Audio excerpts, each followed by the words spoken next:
굿모닝 YTN 3부 이어갑니다. 정부의 의대 정원 확대에 반발하며 700명이 넘는 전공의가 사직서를 제출한 것으로 집계됐습니다.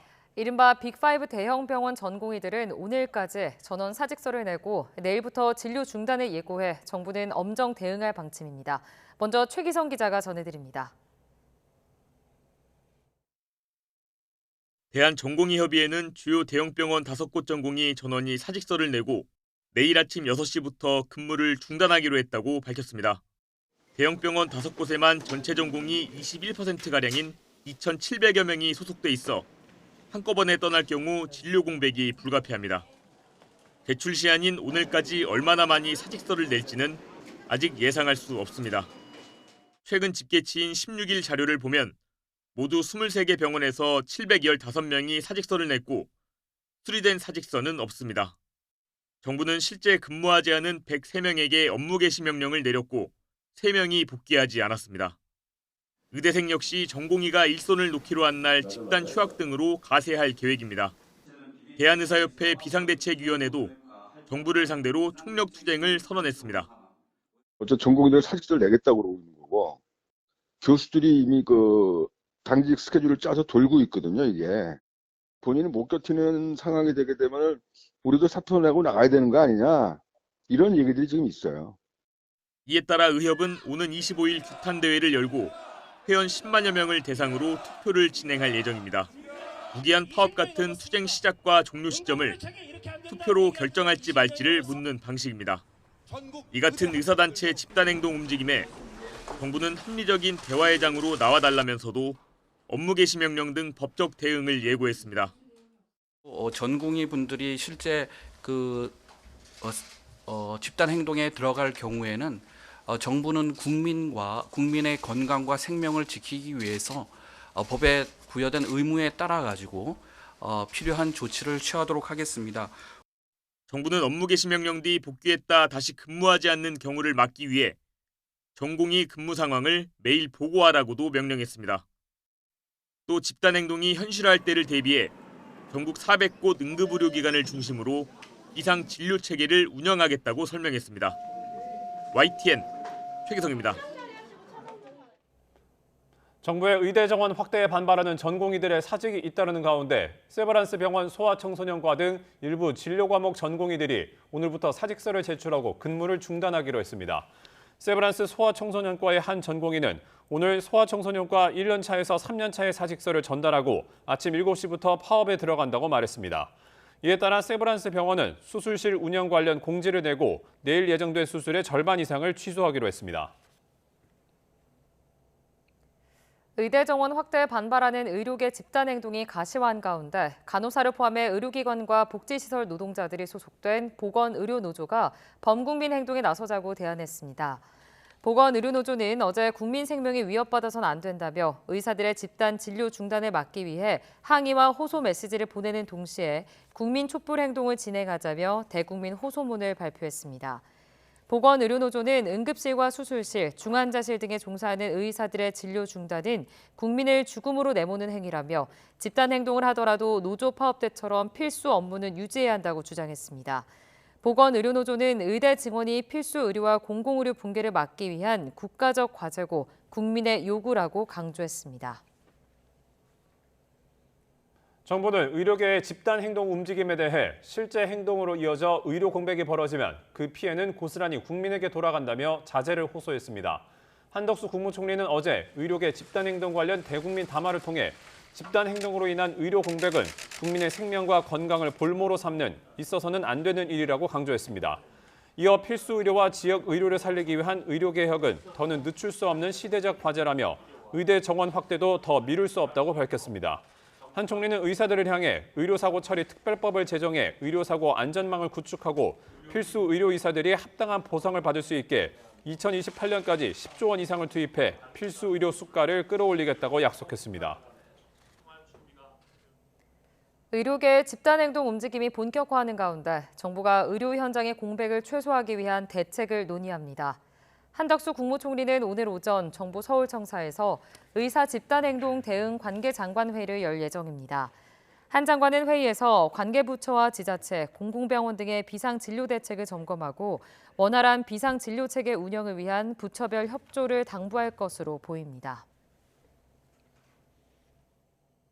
정치권 소식입니다. 닷새간의 총선 공천 면접 심사를 마친 국민의힘이 전통적 강세 지역인 대구와 부산, 울산을 포함한 단수 공천 지역구 12곳을 추가로 발표했습니다. 윤재혁 원내대표를 비롯해 현역 의원 8명과 주진우 전 대통령실 법률비서관 등 대통령실 출신 인사 2명이 포함됐습니다. 강민경 기자가 보도합니다.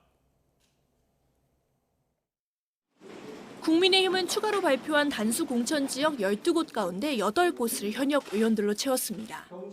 집권 여당의 전통적 강세 지역인 대구에서는 윤재욱 원내대표와 추경호 의원이 공천을 확정지었습니다. 부산에선 북강서울 김도읍, 해운대을 김미애, 기장군 정동만 의원이 이름을 올렸습니다. 울산에선 동구 권명호 의원이 유일했고 강원에선 원주갑 박정하, 홍천, 횡성, 영월, 평창군의 유상범 의원이 공천장을 다시 받게 됐습니다. 대통령실 출신 2명도 본선행에 올랐습니다. 특히 윤석열 대통령의 최측근으로 분류되는 주진우 전 법률비서관이 부산 해운대 갑의 단수 추천 후보로 낙점됐습니다. 현역 하태경 의원이 자리를 비운 곳인데 당내에선 당선 가능성이 큰 지역구로 꼽힙니다. 첫날 면접을 봤던 서울 중랑을의 이승환 전 행정관도 뒤늦게 본선행이 확정되면서 용산 출신 공천 확정자는 3명으로 늘었습니다. 단수 기준에 해당함에도 불구하고 그 출신에 따라서 굳이 역차별을 받아야 될 이유는 없다고 생각합니다. 단수 추천 대신 경선을 치르기로 한 지역구 22곳엔 현역 의원들이 무더기로 포함됐습니다. 대구 수성갑 주호영, 서구 김상훈, 부산 사하을 조경태 의원 등이 도전자들과 치열한 예선 경쟁을 치러야 합니다. 한때 친윤계로 꼽혔던 강원 강릉의 권성동 의원, 직전 당대표였던 울산 남구을의 김기현 의원은 이번 단수 추천과 경선 대상 명단에서 빠졌는데 조만간 최종 결정이 나올 걸로 보입니다. 지금까지 공천 배제, 즉 컷오프된 현역 의원은 2명으로 모두 지역구 출신이 아닌 비례대표입니다. 공관위는 이번 주부터 경선 지역에서 빠진 선거구에 대한 논의를 이어가는데 특히 후보자들의 지역구 조정 가능성을 열어뒀습니다. 우수한 인력 같은 경우에는 만약 본인이 오케이 하면은 동의한다 그러면은 수도권으로 경쟁력이 없는 쪽으로 후보가 없는 쪽으로 재배치할 수도 있습니다. 이와 함께 공관위는 당의 험지 출마 요구를 수용한 서병수, 김태호, 조혜진 의원을 우선 추천, 즉 전략공천 대상자로 선정했습니다. YTN 강민경입니다. 더불어민주당 공천관리위원회는 이르면 오늘부터 사실상 공천 배제로 여겨지는 현역 의원 평가 하위 20% 대상자들에 대한 개별 통보를 시작할 방침입니다. 민주당 공천 핵심 관계자는 YTN과의 통화에서 이같이 밝힌 뒤 이에 따라 전략공천이나 단수공천, 경선 후보자들도 이번 주 차례로 발표될 예정이라고 설명했습니다. 하위 20% 명단은 공개되지 않았지만 모레와 오는 23일로 예정된 공관위 추가 심사 결과 발표에서 윤곽이 차차 드러날 것으로 보입니다. 제3지대 통합세력인 개혁신당에서는 선거운동 주도권과 배복주 전 정의당 부대표의 입당 문제를 둘러싸고 다툼이 거듭되고 있습니다. 이낙연 대표 측 김종민 최고위원이 합의 정신을 흔든다며 이준석 공동대표를 비판하자 이 대표 측은 곧바로 맞받아쳤습니다. 이준엽 기자가 보도합니다. 더불어민주당 탈당파 새로운 미래 측 인사인 김종민 개혁신당 최고위원은 선거운동 전권은 이낙연 공동대표에게 있다고 강조했습니다. 애초 통합 합의에서 총괄선대위원장을 이 대표로 정한 만큼 이준석 공동대표에게 권한을 넘겨주더라도 최고위원회 검토를 거치자는 겁니다. 이 합의의 원칙, 합의 정신을 깬다. 이거는 통합 합의를 흔드는 일입니다. 서로 간에 공개적은 아니더라도 내부적으로는 서로 간에 사과하고 양해하는 과정이 좀 필요하다 봅니다. 이준석 대표가 배복주 전 정의당 부대표의 공천이나 당직 임명 가능성이 없다고 밝힌 데 대해서도 윤석열 대통령의 사천을 맡겠다던 여당 대표 시절 초심으로 돌아가라고 지적했습니다. 배복주 전 부대표 역시 입장을 내 이준석 대표가 대화는 거부한 채 권력을 이용해 일종의 정치적 폭력을 행사하고 있다고 비판했습니다. 이준석 대표 측인 김용남 정책위 의장은 곧바로 맞받았습니다. 배 전 부대표의 입당 문제에 대해선 공천받을 가능성이 없다면 정확하게 말하라고 지적했고 통합합의문상의 법적 대표인 이준석 대표가 전결로 정책 발표를 하겠다는데 여기에 어떤 문제가 있느냐고 반문했습니다. 그러면서 위 두 가지 이견을 놓고 최고위원회에서 표결에 붙이기로 합의했는데 구태여 하루 전에 기자회견을 연 것은 부적절한 처신이라고 비판했습니다. 통합선언 일주일 만에 그것도 법적으로는 합당이 마무리되지 않은 상태에서 개혁신당 내 세력 간의 파열음이 불거졌습니다. 정치적 색깔이 제각각인 제3지대의 화학적 결합이 과연 차질 없이 마무리돼 있지 의구심이 커지고 있습니다. YTN 이준엽입니다. 총선이 50여일 앞으로 다가온 가운데 2월 임시국회가 오늘 시작됩니다. 여야는 내일부터 시작하는 교섭단체 대표 연설과 오는 22일부터 이틀간 열리는 대정부 질문에서 치열한 여론전을 펼칠 것으로 보입니다. 또 김건희 여사 주가 조작 의혹과 대장동 50억 클럽 의혹 관련 특검법의 재표결 시점을 놓고 여야 공방이 예상됩니다. 이른바 쌍특검법은 윤석열 대통령이 지난달 5일 거부권을 행사하며 국회로 돌아왔는데 여당은 신속한 재표결을 요구하고 있지만 민주당은 신중하게 검토해야 한다는 입장을 고수하고 있습니다. 오늘까지 제주도와 남해안에는 100mm 이상의 호우가 예보돼 주의가 필요합니다. 주 중반에는 영하권 추위와 함께 중부지방에는 많은 눈이 내릴 것으로 보입니다. 김민경 기자의 보도입니다. 서쪽 지방부터 시작된 비는 점차 전국 대부분 지역으로 확대됐습니다. 오늘까지 제주 산간에 최고 200mm, 남해안과 지리산 부근에 많게는 100mm 이상의 호우가 쏟아지겠고 내륙에도 겨울비치고는 많은 양의 비가 내리겠습니다. 특히 밤사이 제주 산간에는 시간당 30에서 50mm의 매우 강한 비가, 제주도와 남해안, 지리산에도 시간당 10에서 20mm의 강한 비가 집중될 걸로 보여 주의가 필요합니다. 이번 비는 주 후반까지 길게 이어질 전망입니다. 상대적으로 따뜻한 공기가 유입된 상황에서 북쪽 상공에 찬 공기가 느리게 남동진하며 23일까지 비 또는 눈이 자주 내리겠습니다. 동풍의 영향을 받는 강원 영동에는 주 후반까지 폭설이 쏟아지겠고 주 중반부터는 수도권을 포함한 중부지방에도 많은 눈이 내릴 걸로 보입니다. 남쪽에서 따뜻한 공기가 강하게 유입되며 만들어진 비구름이 이불 역할을 하면서 기온이 오르는 주 초반과 달리 주 중반부터는 북쪽에서 찬 공기가 더 깊이 남하하면서 기온이 낮아지기 때문입니다. 오늘 서울의 아침 기온이 11도 등 전국 곳곳에서 가장 높은 2월 아침 기온이 나타날 가능성이 크지만 주 후반에는 아침 기온이 다시 영하권으로 떨어지면서 평년보다 1, 2도가량 낮아지겠습니다.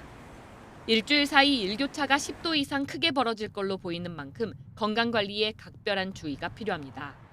YTN 김민경입니다. 국내 자영업자들은 꾸준히 늘고 있지만 소득은 계속 줄어드는 것으로 나타났습니다. 특히 소득 하위 구간에서 감소세가 두드러지는 등 자영업자들의 부익부 빈익빈이 뚜렷해지고 있습니다. 김선희 기자가 보도합니다. 나홀로 사장이 많아지며 사업 소득을 신고한 자영업자는 꾸준히 늘고 있습니다. 2018년 502만 명에서 2022년 723만 명으로 최근 4년간 44%가 증가했습니다. 반면 연소득은 2018년 2,100여만 원에서 2022년 1,900만 원대로 쪼그라들어 4년간 9.3%가 줄었습니다. 평균 소득이 줄어든 것은 배달업 종사자가 늘어난 영향도 있지만 코로나 이후 전반적으로 소비가 위축됐기 때문입니다. 기업에서 단체 회식이나 이런 고객들이 비중이 좀 높았었는데 그런 쪽의 비중보다는 좀 소규모로 개인적으로 이용하시는 고객들의 빈도가 늘었고요. 테이블당 매출이 좀 많이 줄어있는 상태죠. 자영업자의 소득 감소는 벌이가 적은 영세업자 구간에서 두드러졌습니다.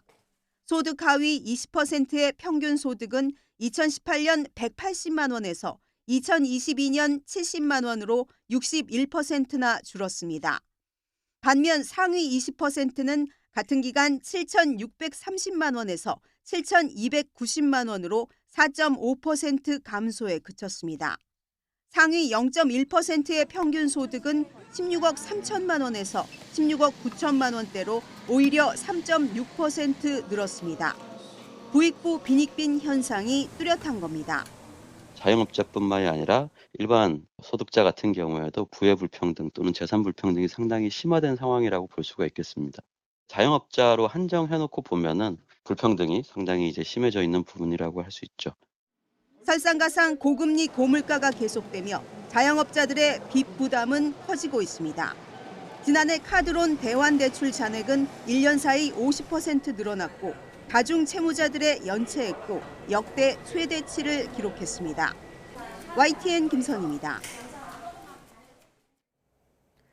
중국의 대표 전기차 업체 비아디가 올해 안에 국내 전기 승용차 출시를 목표로 인증 준비에 들어갔습니다. 저렴한 가격을 앞세워 세계 시장을 공략 중인 중국산 전기차가 우리 시장에 어떤 파급 효과를 불러올지 주목됩니다. 김태민 기자의 보도입니다.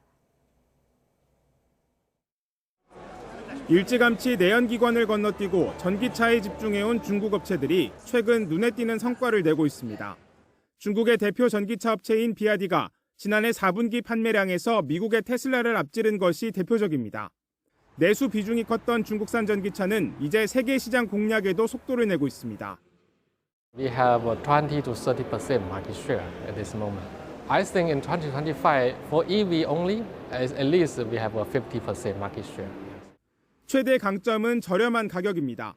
글로벌 전기차 수요가 둔화하면서 가격 경쟁력이 구매를 결정짓는 핵심 요인이 됐기 때문입니다. 배터리를 생산해서 또 전기차에 적용을 하기 때문에 가장 값싸게 이걸 적용할 수 있는 그런 기술이라든지 이런 부분들은 다른 업체들에 비해서는 더 좀 유리한 측면들이 있는 거죠. 화물차나 버스 등 상업용 전기차만 출시됐던 국내 시장도 이제 중국산 전기 승용차 진출이 눈앞으로 다가왔습니다. 비아디 측은 한국이 빠른 성장세와 수준 높은 소비자를 갖춘 매우 중요한 시장이라며 눈독을 들이고 있습니다. 이에 따라 최근 중형 세단이나 소형 SUV 등을 중심으로 국내 인증 절차를 준비 중인 것으로 전해졌습니다. 브랜드 이미지 등에선 아직 역부족이지만 공격적인 가격 전략으로 중저가 시장을 공략한다면 파급 효과는 만만치 않을 전망입니다. 보조금을 받지 않고도 국내에서 현대기아차와 경쟁할 수 있는 그러한 가격대를 책정해서 모델을 투입할 경우에는 국내 소비자들이 선택을 할 가능성이 높다는 거죠. 중국산 전기차는 이미 유럽 시장에서 좋은 평가를 받을 만큼 성장세도 가팔라 국내 자동차 업계의 대응 전략 역시 한층 더 정교해져야 할 것으로 보입니다. YTN 김태민입니다. 노인 인구 1000만 시대 도입과 함께 초고령 사회 진입이 내년으로 다가오면서 실버타운에 대한 관심도 커지고 있습니다. 최근엔 금융회사들의 요양사업 진출이 본격화하는 양상입니다. 엄윤주 기자가 다녀왔습니다. 서울 평창동에 있는 한 실버타운. 지난달 87살 곽현 할아버지는 반려견 캐시와 함께 이곳으로 이사 왔습니다. 사회복지사와 간호사가 상주하면서 건강관리를 해주고 건강식까지 제공해줘 홀로 노년을 살아가는 데 적격이라고 생각했기 때문입니다. 음식이 입에 맞아, 간이 맞고. 강아지 이제 키울 수 있으니까 좋고. 그리고 요 서울 요 도심지에 있으니까 친구들 만나기가 좋아요. 구리에나 인천에 있을 때는 너무 힘들었어요. 침대 머리맡에 달린 건강 모니터링 센서로 그날그날의 호흡, 맥박, 스트레스 지수까지 측정해 주는데요.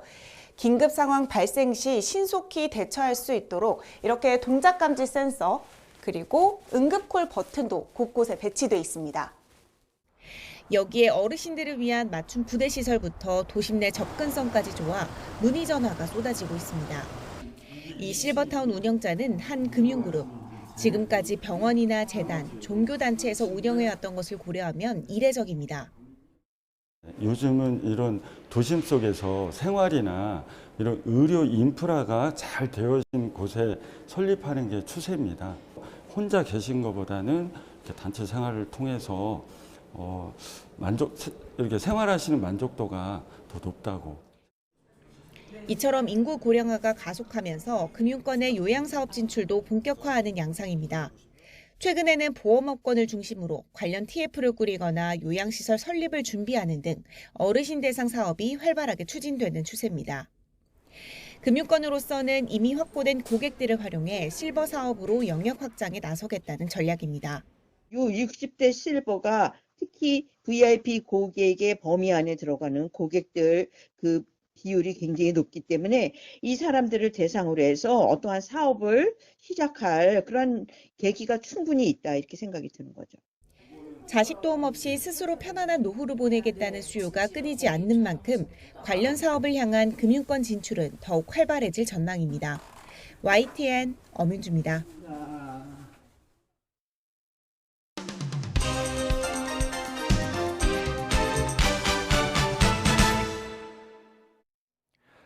(2월 19일) 월요일입니다. 굿모닝 브리핑 시작합니다. 가장 먼저 동아일보 기사 준비했습니다. 제목을 보면 위스키바가 아동급식 카드 가맹점으로 등록돼 있다라고 쓰여 있습니다. 이게 어떻게 된 일일까요?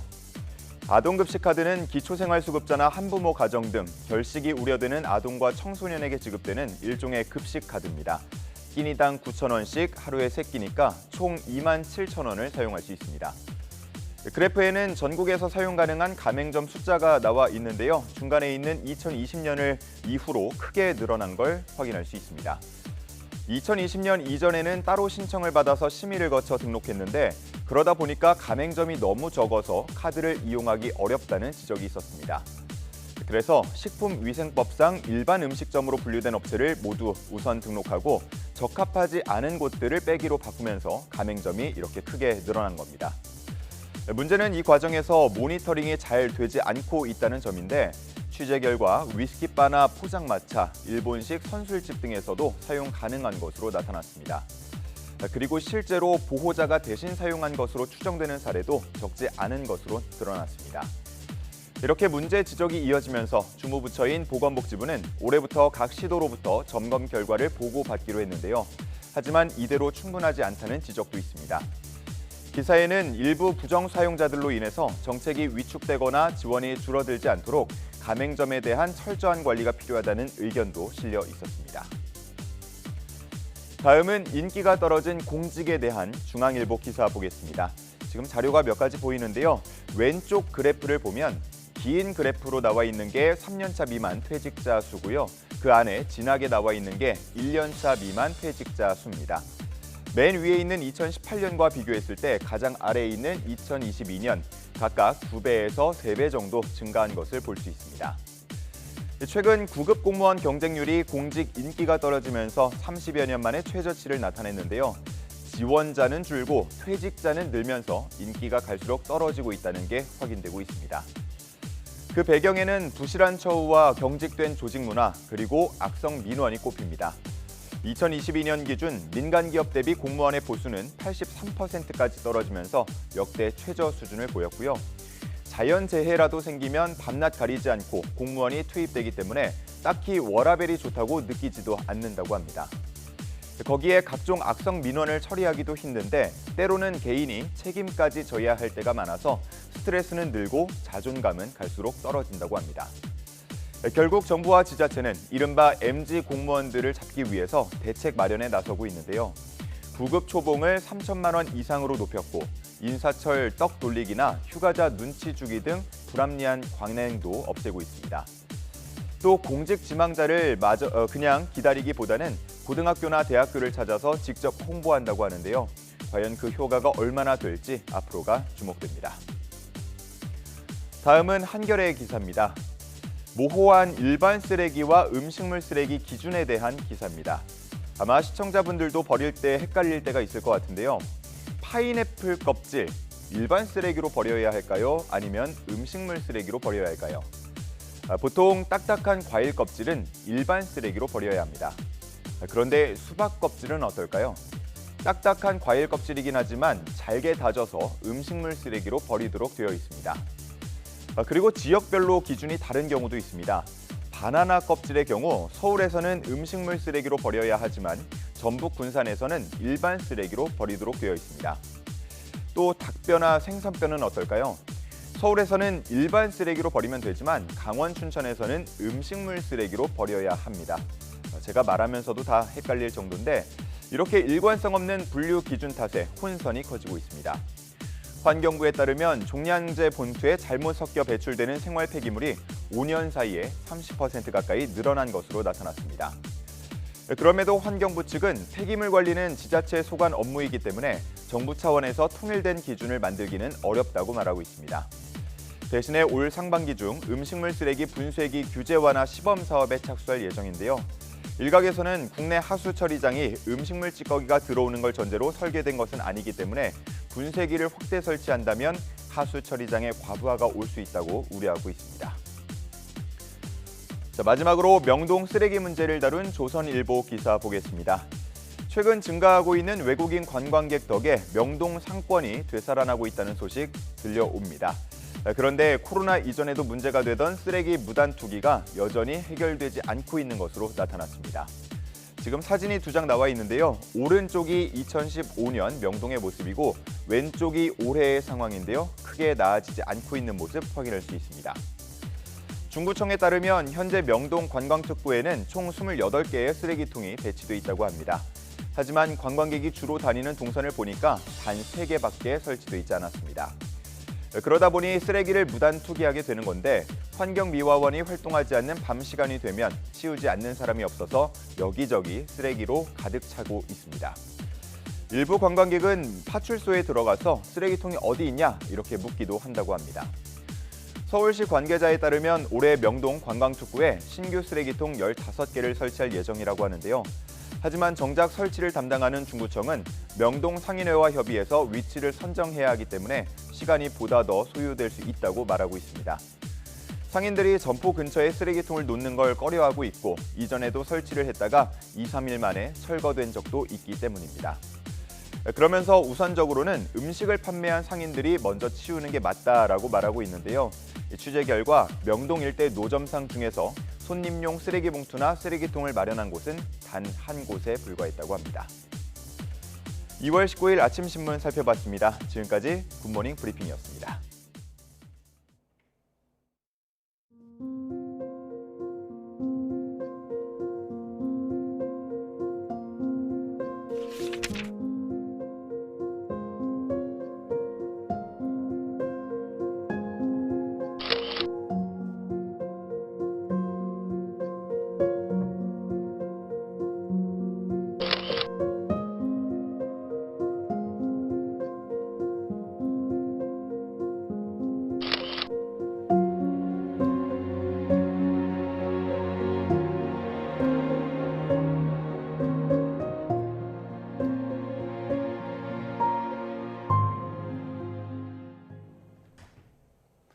러시아 우크라이나 전쟁에선 러시아군이 우크라이나 동부 격전지 아우디 이우카 완전 장악을 선언했습니다. 무기와 병력에서 밀리고 있는 우크라이나군을 상대로 러시아군이 전선 곳곳에서 공세를 강화하고 있습니다. 보도에 이종수 기자입니다. 러시아와 우크라이나가 최근 화력을 쏟아부은 격전지 아우디우카가 러시아군에 점령됐습니다. Подразделениями группировки войск «Центр» под командованием генерал-полковника Андрея Мордвичева взят под полный контроль город Авдеевка Донецкой Народной Республики. 러시아군이 이번에 장악한 영토 면적은 모두 31제곱킬로미터. 우크라이나군은 1,500명 이상 병력을 잃은 것으로 알려졌습니다. 기세가 오른 러시아군은 서부와 남부 5개 전선에서 방어선을 뚫으려 압박하고 있습니다. 우크라이나군은 탄약 등 무기 부족에 2년 가까이 전쟁을 치르며 병사 모집도 어려움을 겪고 있습니다. 위기 상황에서 젤렌스키 우크라이나 대통령은 미국에 무한 신뢰를 보이며 지원을 거듭 촉구했고 미국 정부도 화답했습니다. Чи вважаю я, що це зрадницька позиція? Ні, тому що я не думаю, що наш стратегічний партнер може дозволити собі не підтримати Україну. It reminds us why our support for Ukraine is so important, because Ukraine is fighting back heroically against Putin's continued brutality. 하지만 서방 국가들이 지원 의지만 강조하고 실제 지원은 미루고 있는 가운데 격전지까지 내주면서 우크라이나군이 전쟁 초기 몇 달 이후 가장 위태롭다고 뉴욕타임스는 진단했습니다. YTN 이종수입니다. 이스라엘 우파 연정을 이끄는 베냐민 네타냐후 총리가 다음 달 시작되는 라마단 기간에 아랍계 주민들의 동예루살렘 성지 방문을 제한하기로 결정했다고 현지 매체가 전했습니다. 보도에 따르면 네타냐후 총리는 다음 달 10일쯤 시작될 올해 라마단 기간에 아랍계 주민의 이슬람 성지 알-아크사 사원 방문을 제한하자는 국가안보장관의 제안에 동의했습니다. 이스라엘 국내 정보기관인 신베트는 라마단 기간 아랍계 주민의 성지 방문을 제한할 경우 성지를 둘러싼 갈등을 고조시킨다며 반대했지만 네타냐후 총리는 이를 무시한 것으로 전해졌습니다. 유엔 안보리가 이스라엘과 하마스 간 즉각적인 인도주의적 휴전을 요구하는 결의안을 조만간 표결에 붙일 예정입니다. 앞서 안보리 이사국인 알제리는 국제사법재판소가 지난달 이스라엘에 집단 학살을 방지하라는 임시 명령을 내린 뒤 중동 국가들을 대표해 즉각적인 인도주의적 휴전을 요구하는 결의안을 제출했습니다. 알제리는 오는 20일 해당 결의안 채택을 표결에 붙일 것을 전날 요청했다고 로이터 통신은 보도했습니다. 이에 대해 미국은 해당 결의안이 현재 진행 중인 중동 협상을 망칠 수 있다며 거부권 행사를 시사해 초안 그대로 통과되기는 어려울 전망입니다. 자산 부풀리기 혐의로 5천억 원에 가까운 벌금을 물게 된 트럼프 전 대통령이 법원을 원색적으로 비난했습니다. 바이든 대통령은 나토를 깎아내린 트럼프 전 대통령을 겨냥한 듯 나토는 미국 생존에 매우 중요하다고 강조했습니다. 황보연 기자입니다. 필라델피아의 스니커즈 박람회를 찾은 트럼프 전 대통령. 손에는 금빛으로 번쩍이는 운동화를 들었습니다. 트럼프 이름을 딴 웹사이트에서 우리 돈으로 약 53만 원에 판매가 시작된 운동화입니다. 운동화를 즐겨 신는 젊은이들이 자신에게 꼭 투표해달라고 호소했습니다. We got to get young people out to vote. And you're going to vote and we're going to turn this thing around. This country is not doing so well. 미시간주 지지자들을 대상으로 한 유세에선 검은 가죽 장갑과 빨간 모자가 눈에 띕니다. The case is a complete and total sham. It's a sham case. There were no victims, no defaults, no damages, no complaints, no nothing. There was nothing. 지난 16일 사기 대출 의혹 재판에서 맨하튼 지방법원이 무려 4,800억 원의 벌금을 결정한 것에 발끈한 겁니다. 판사에게 막말을 쏟아내더니 배후에 바이든 대통령이 있다며 탄핵까지 거론합니다. Crooked judge, crooked judge. He's a crooked judge. Congress ought to impeach crooked Joe Biden for attacking his political opponent. 지지자들은 환호했지만 당내 유일한 경쟁 상대인 헤일리 전 유엔 대사는 4개의 형사 재판을 앞둔 트럼프의 사법 리스크를 부각하며 표심을 자극합니다. But what I do know is he's going to be in court in March and April. He's going to be in a different court in April and May. 집권 민주당은 나토를 깎아내린 트럼프를 집중적으로 공격했습니다. 나토의 중요성을 또 한 번 강조한 바이든 대통령은 역사적 지식 부족과 책임 결여를 이해 못하겠다며 트럼프를 겨냥했습니다. NATO is critical to our survival. NATO has held we have never been able to avoid a European conflict. 힐러리 클린턴 전 국무장관은 트럼프가 대선에서 승리하면 미국의 나토 탈퇴가 현실이 될 것이라고 경고했습니다. YTN 황보연입니다.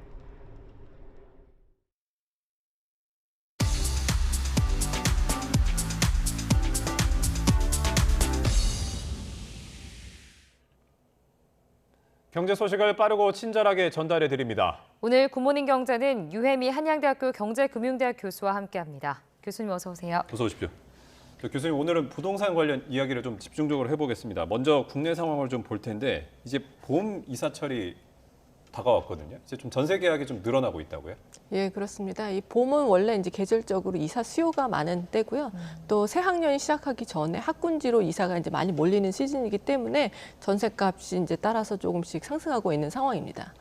자, 그러면 이제 최근 실제 지표를 보면 이제 매매 시장은 이제 계속 좀 부진을 해왔었는데 이제 말씀해주신 대로 이제 수도권 전세값이 좀 꾸준히 우상향하는 흐름이라고 하거든요.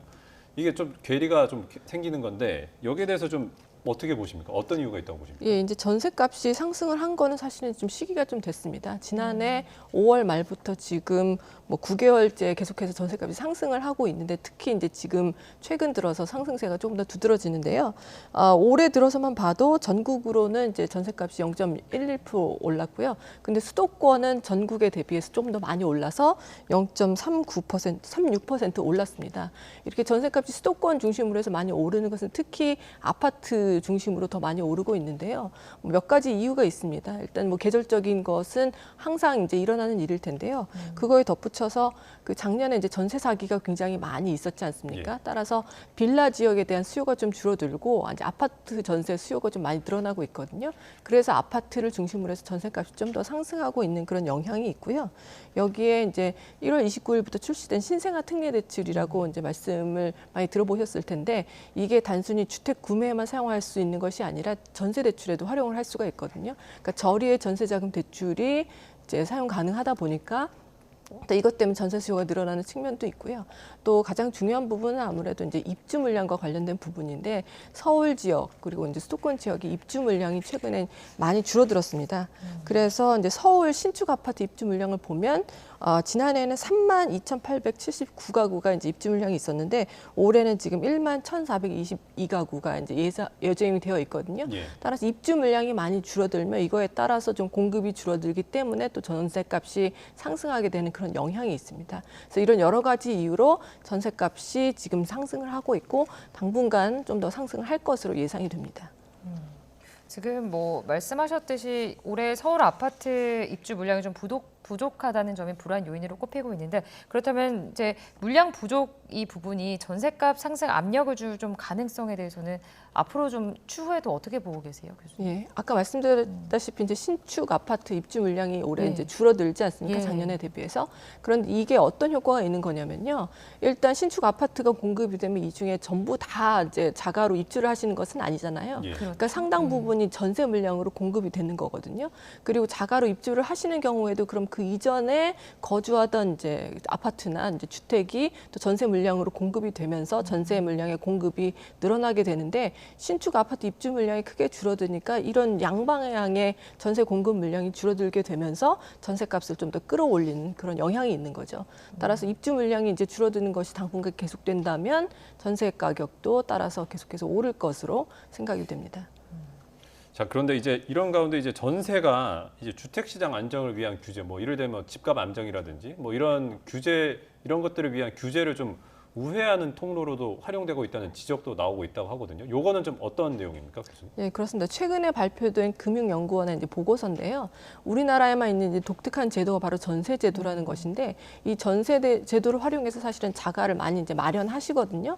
흔히 이제 갭 투자라고 하죠. 그래서 본인의 자본이 그 주택 가격만큼 있지 않다고 하더라도 전세를 끼고 주택을 구매하는 그런 갭 투자가 많이 이제 활용이 되고 있는데요. 실제로 이제 갭 투자를 하지 않고 직접 본인이 거주할 주택을 구매하는 경우 은행권이라든지 아니면 금융기관에서 대출을 받게 되면 여러 가지 대출 규제를 적용받게 되는데 예. 대표적인 규제가 LTV 규제라고 해서 담보 인정 비율 규제입니다. 따라서 이것은 주택 가격에 이제 최근엔 투기과열지구 같은 경우는 이제 40% 정도로 이제 한정이 되어 있는데요. 전체 주택가 가치의 40%까지 이제 대출을 받을 수가 있다는 거죠. 그렇다면 나머지 60%에 해당되는 부분은 자기 자본이 있어야 된다는 건데요. 예. 그런데 본인이 가지고 있는 자본 60%가 되지 않는다고 하더라도 주택을 구매할 수 있는 방법이 있는데 바로 갭 투자인 거죠. 네. 만약에 전세가 비율이 상당히 높다. 즉 전체 주택 가격의 전세가가 한 80% 정도 된다 하면 전세를 끼고 주택을 구매했을 때 80%만큼은 전세가로 보충을 하고 자기 자본은 20%만 있어도 주택을 구매할 수가 있는 거거든요. 근데 이게 그럼 왜 문제냐? 이 정부에서 LTV 규제를 강화하는 경우가 주택 시장이 이제 과열되어 있다고 판단되어 있을 경우거든요. 주택 가격이 너무 과열이 되고 주택 시장이 과열이 되면 이것을 조금 이제 제한하기 위해서 대출 규제를 강화하는 그런 식으로 금융당국에서 규제를 강화를 하는데요. LTV 규제를 강화를 해서 뭐 70%까지 대출이 가능하다가 주택 가격의 40%까지만 대출이 가능하도록 대출 규제를 강화했는데 예. 여전히 갭 투자는 전세가율이 높다면 80%까지 아니면 뭐 90%까지 전세가 비율만큼 갭 투자를 통해서 주택을 구매할 수 있으니까 이 금융당국에서 가계대출 규제를 강화하는 그 효과가 갭 투자의 경우에는 적용이 되지 않는 거죠. 따라서 이런 대출 규제를 우회하는 수단으로 이런 갭 투자가 활용될 수 있다는 점에서 이제 전세가 그런 식으로 활용될 수 있다는 얘기가 나오고 있는 것입니다.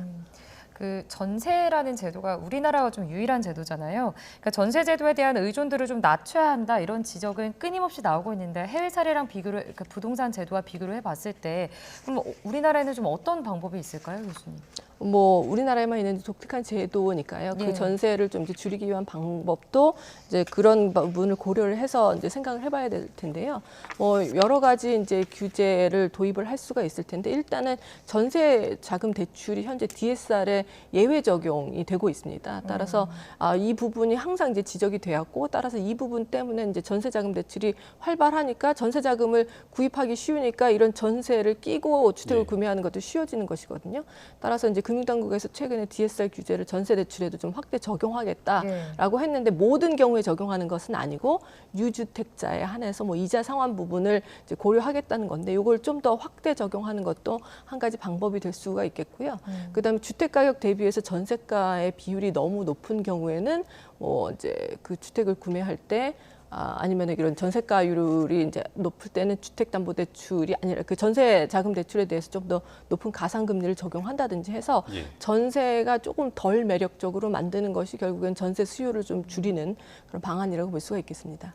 자, 이번에 좀 다른 측면의 얘기인데 이제 부동산 시장에 또 영향을 미치는 중요한 요인 가운데 하나가 또 기존 금리잖아요, 교수님. 이제 이번 주에 한국은행 금융통화위원회가 예정이 돼 있는데 이번에도 좀 금리 동결 전망이 좀 우세하죠? 네, 그렇습니다. 금리 동결할 가능성이 저도 굉장히 크다고 생각을 하는데요. 뭐 거의 기정사실이라고 볼 수도 있을 것 같습니다. 그래서 이번에도 금리를 동결하면 9연속 기준금리 동결이 될 텐데요.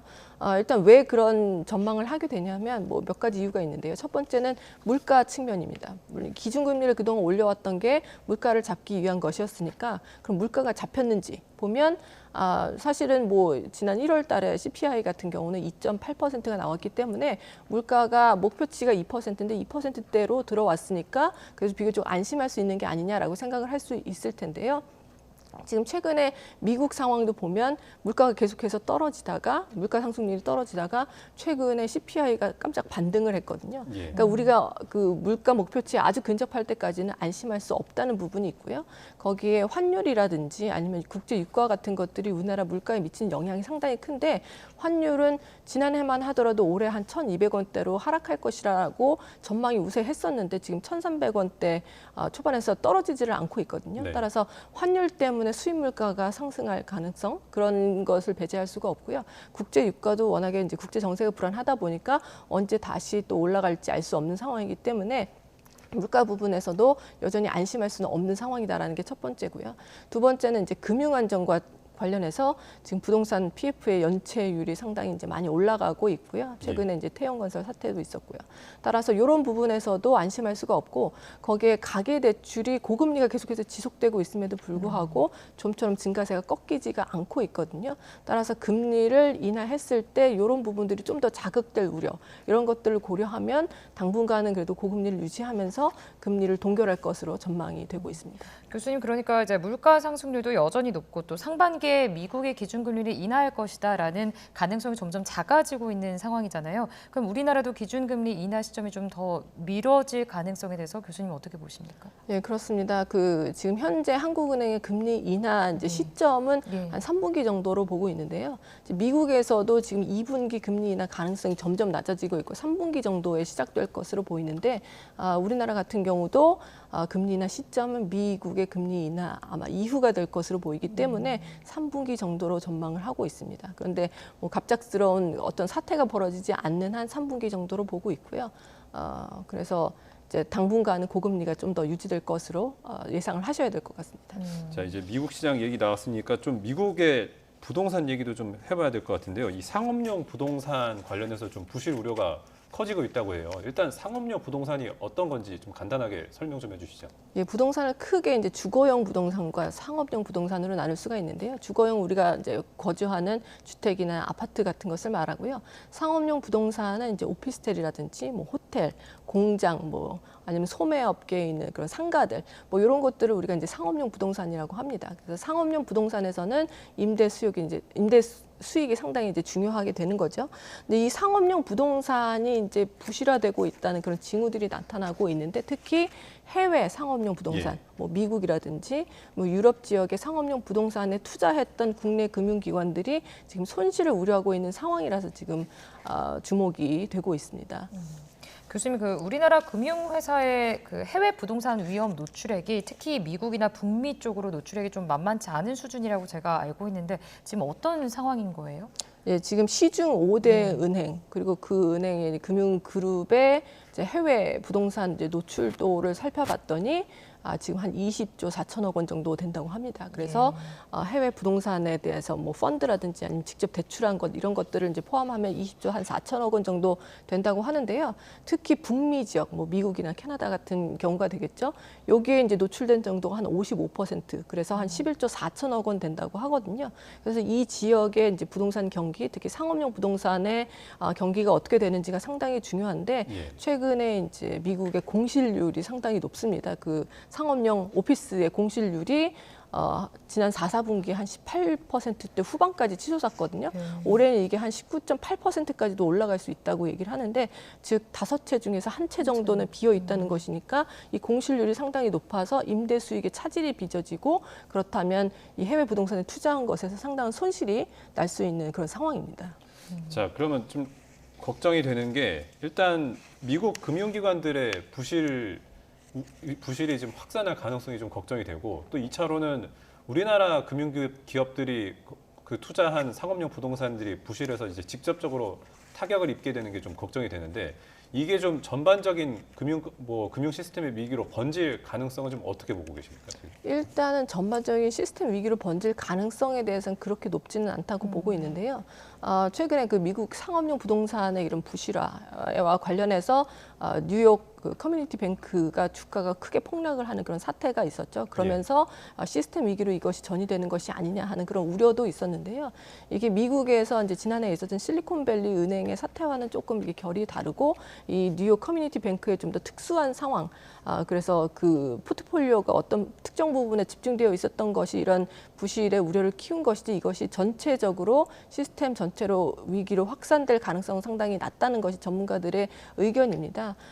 따라서 국내 이제 금융기관들은 해외 부동산에 투자를 한 것도 사실은 전체 이제 규모는 한 20조 4천억 원 정도 되는데, 미국에서 시스템 위기로 전이될 가능성이 별로 없으니까 이제 국내에서도 이 부분이 시스템 전체 위기로 전이될 가능성은 그렇게 크지는 않다고 보고 있는데요.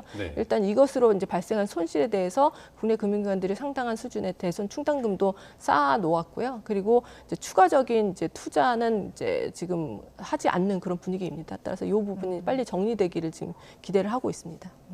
교수님, 뭐 충당금을 쌓아놨다고 지금 말씀하셨는데, 이런 뭐 해외 부동산 관련 펀드 같은 상품들에 있어서 어쨌든 좀 손실이 되었을 때 소비자에게 손실이나 피해가 돌아갈 수 있는 경우도 있잖아요. 이 부분은 좀 걱정할 만한 지금 단계는 아닙니까? 이 해외 부동산과 관련된 이제 펀드가 지금 많이 판매가 되었는데, 이것이 한 1조 원 정도가 조금 넘는 규모라고 합니다. 그런데 요 규모가 사실은 얼마 전까지 있었던 홍콩 ELS 판매액과 비교하면 사실은 뭐 그 판매 규모가 상당히 적은 수준이기 때문에, 이것 때문에 이제 물론 손실을 입는 투자자들이 있을 것으로 이제 생각이 되긴 하지만 그 규모가 엄청난 그런 수준은 아니고요. 그리고 대체로 기관 투자자의 비중이 높고, 이제 개인 투자자의 비중은 그렇게 높지는 않는 것으로 알려져 있습니다. 그리고 개인 투자자도 상당히 이제 금융 투자 경력이 있는 사람들 위주로 판매가 되었기 때문에 이것이 불안전 판매의 가능성이 그렇게 높아 보이지는 않고, 이런 손실을 더 금융당국이라든지 나서서 어떤 손실배상 원칙을 정한다든지, 아니면 금융기관이 이 손실을 배상해야 될 그런 상황으로 번질 것으로 보지는 않고 있습니다. 자, 교수님, 한 가지 좀 더 여쭤보고 싶은 게, 이제 미국 상업용 부동산의 경우 이제 공실 문제가 코로나19 때 이제 재택근무 확산 등에 따른 게 좀 주요 원인이었다고 꼽히는데, 이런 공실 문제가 좀 앞으로 좀 단기간에는 좀 해소되기가 좀 어려울 것으로 보시나요? 어떻게 보십니까? 예, 그렇습니다. 코로나 이제 위기를 거치면서 재택근무가 빠르게 이제 확산이 됐는데요. 특히나 이제 빅테크 기업들이 재택근무를 이제 많이 활용을 하고 있거든요. 그런데 이런 실리콘밸리 은행들이 지금 고금리 상황에서 상당히 어려움을 겪다 보니까 그런 테크 기업들이 재택근무를 크게 줄이지를 않고 있고요. 따라서 이 지역에서 실리콘밸리 지역에서는 상당히 공실률이 높게 유지가 되고 있는데요. 뉴욕 지역에서도 공실률이 좀 높은 상태로 유지가 되고 있고 이런 기업들의 재택근무 확산 문화가 갑작스럽게 이제 변경이 될 일은 별로 없기 때문에 이 공실률이 떨어지기까지는 부동산 경기가 전반적으로 회복이 되고 경기가 더 회복이 될 때까지 좀 시일이 걸릴 것으로 보입니다. 따라서 상업용 부동산의 이런 부실화 가능성이라든지 공실률이 계속해서 지속되면서 수익이 창출되지 않는 기간이 그렇게 빨리 정리되기는 쉽지 않고요. 좀 상당 기간 지속될 것으로 예상이 되고 있습니다. 네. 알겠습니다. 오늘 굿모닝 경제는 여기까지 듣겠습니다. 지금까지 유혜미 한양대학교 경제금융대학 교수와 함께했습니다. 교수님 고맙습니다. 고맙습니다.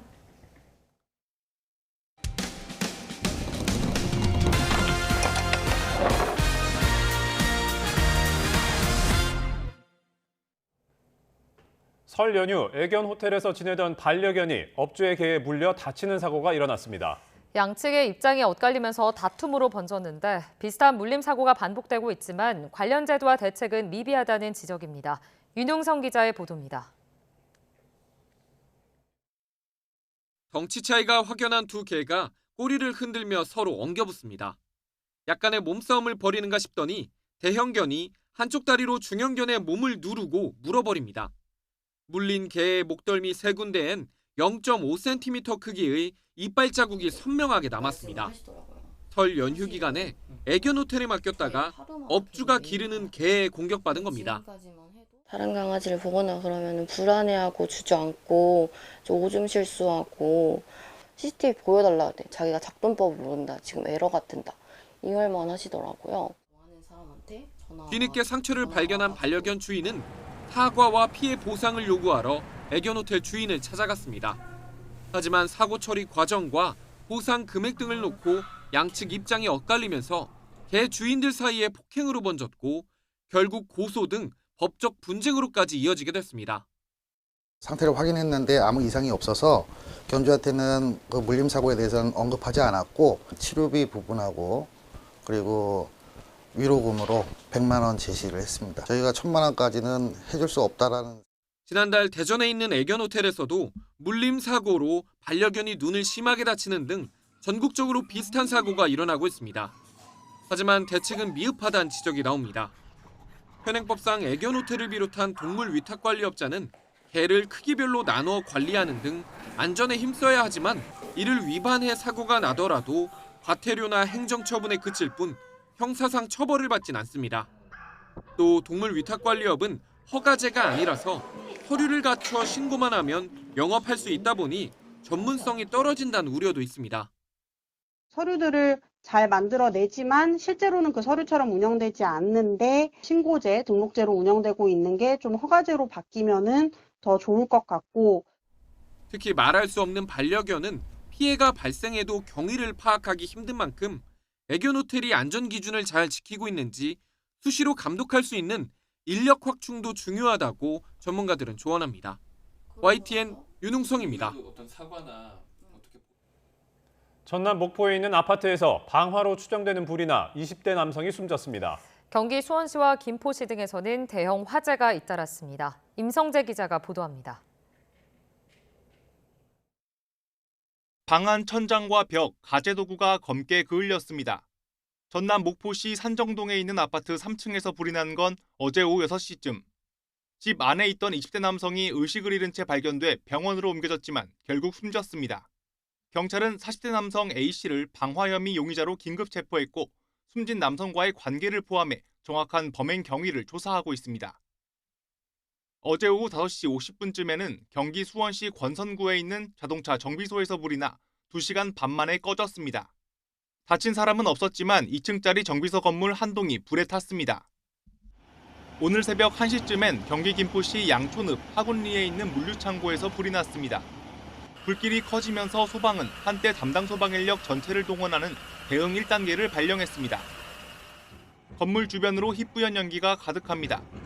어젯밤 경기 김포시 장기동 먹자골목에 있는 4층짜리 건물에서 불이 났습니다. 소방은 건물 외부 배전반에서 불이 시작된 것으로 보고 정확한 화재 원인을 조사하고 있습니다. YTN 임성재입니다. 네, 최근 이어지는 경기 침체와 고물가의 영향으로 좋은 물건을 싸게 사려는 소비자들의 관심이 커지고 있습니다. 성능에는 이상이 없지만 새 제품보다 저렴한 이른바 리퍼 상품 경매장에 사람들이 매일 북적이고 있습니다. 안동준 기자가 현장에 다녀왔습니다. 평일 낮에도 가득 모인 사람들. 경매사가 물건을 설명하자 하나둘 손을 듭니다. 10,000원 합니다. 자, 2만. 이곳은 중고 상품을 거래할 수 있는 경매장입니다. 각종 생활용품부터 명품까지 다양한 제품들을 찾아볼 수 있습니다.